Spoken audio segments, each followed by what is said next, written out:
Hello and good morning all dear student. आप लोगों का जो चैप्टर 25 सीरीज़ का मैं एक्सप्लेन कर रहा था उसमें आगे देख लेते हैं state administration.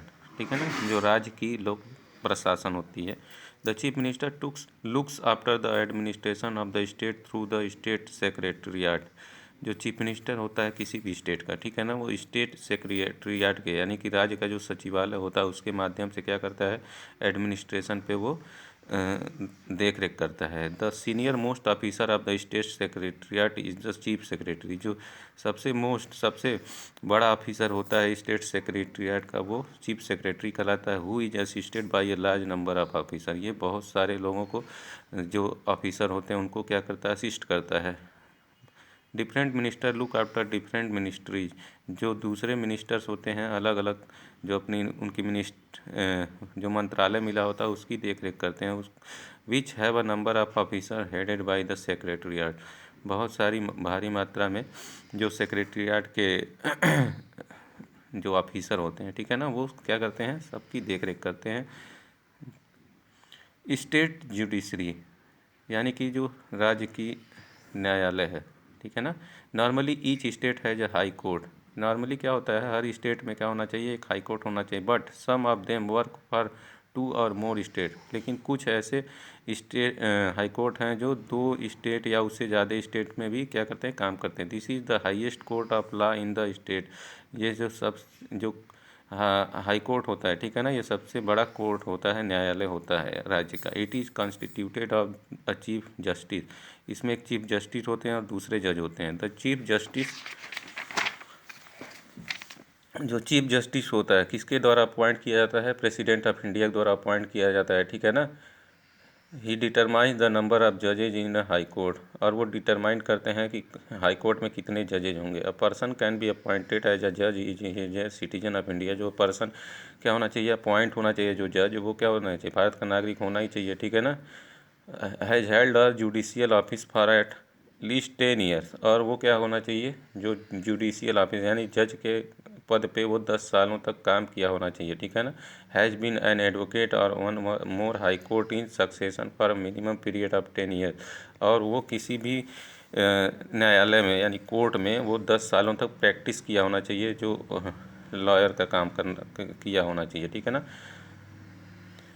Also, he should be an eminent jurist in the opinion of the President of India। और कुछ जो प्रेसिडेंट ऑफ इंडिया के साथ में बहुत सारे जो ज्यूरिस्ट बैठे होते हैं और वो क्या करते हैं, वो उनको बताते हैं कौन किस तरह का है, कितना क्या है, उसको क्या किया जाता है, आप जज के रूप में हाई कोर्ट के मान्यता दी जाती है, ठीक है ना। जो जज होना चाहिए उसका जो सर्विस है यानी कि 62 ईयर्स तक वो क्या करेगा, जज बना रहेगा। उसके बाद 63 ईयर्स का होगा तो उसको क्या किया जाएगा, अपने पोस्ट से रिजाइन देना पड़ेगा, ठीक है ना। यानी कि कहने का मतलब ये है कि 62 सालों तक वो क्या करेगा, जज की नौकरी करता रहेगा। इसके बाद है ज्यूरिडिक्शन ऑफ हाई कोर्ट। अब जो हाई कोर्ट का जो ज्यूरिडिक्शन होता है यानी कि जो क्षेत्र होता है वो कौन कौन सा है। High court has 2 types of jurisdiction. जो हाई कोर्ट होता है वो 2 तरह का उसका ज्यूरिडिक्शन होता है, एक जुडिशियल होता है, एक एडमिनिस्ट्रेशन होता है। यानी कि एक न्यायिक होता है, एक प्रशासनिक होता है। जुडिशियल ज्यूरिसडिक्शन में क्या आता है, ए केस परटेनिंग टू मैरिज। मान लीजिए कोई केस है जो एक शादी का, डाइवर्स का या तलाक का, will and other revenue cases can be filed in a high court. ऐसे जो केस होते हैं वो कहाँ कोर्ट फाइल किए जाते हैं, हाई कोर्ट में। A writ petition for the protection of fundamental rights can be filed in high court. और हाई कोर्ट में रिट डाली जा सकती है किसके खिलाफ, अगर आपका कोई फंडामेंटल राइट्स आपको नहीं मिल रहा है, ठीक है ना, आपसे छीना जा रहा है, तो वो हाई कोर्ट में आप उसको क्या कर सकते हैं, रिट पिटीशन डाल सकते हैं। और civil case can be filed in high court. और सिविल केस भी क्या होता है, वो कहाँ, हाई कोर्ट में ही फाइल किया जाता है। देख, amount involve is higher than the amount as specified from time to time.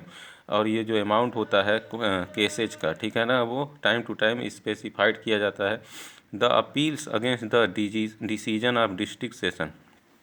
और जो डिस्ट्रिक्ट सेशन में यानी कि जो जिला जज होता है, ठीक है ना, वहाँ से अगर किसी को क्रिमिनल एंड सिविल केस में क्या किया जाता है, डिसीजन दे दिया जाता है, तो वो क्या कर सकता है, फिर हाई कोर्ट में जाके वो क्या कर सकता है, फिर से वो दोबारा फाइल कर सकता है, रिट पिटीशन डाल सकता है, ठीक है ना। अब आगे देखते हैं एडमिनिस्ट्रेटिव जुरिस्डिक्शन क्या होता है। High court supervise the functioning all subordinate courts in the state.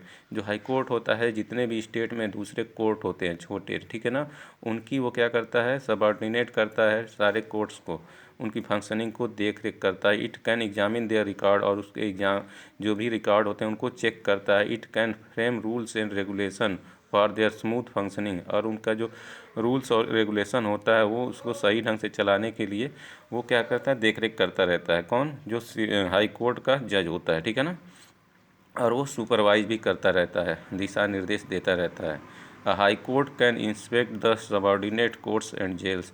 जो हाई कोर्ट है वो क्या करता है, इंस्पेक्शन कर सकता है, जांच करता है किसकी, कोर्ट की और जेल की, ठीक है। Functioning of the state government. अब जो स्टेट गवर्नमेंट का जो फंक्शनिंग है, ठीक है ना, वो क्या है, thus we have seen that a state government. जब हम एक क्या स्टेट गवर्नमेंट को देखते हैं, उसके फंक्शन को देखते हैं, तो इसको तीन फील्ड में, भागों में मतलब डिवाइड किया जाए। एक लेजिस्लेटिव होता है, एक एग्जीक्यूटिव होता है, एक जुडिशियल। मैंने आपको पहले भी बताया था। We shall try to understand the functioning of a state government by an example.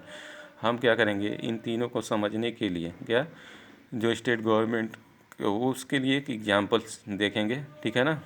और आप लोग अब जो एग्जाम्पल है वो नेक्स्ट वीडियो में मैं आप लोगों को बताऊंगा। तब तक आप लोग इस चैप्टर को रीड करते रहिए। Thank you.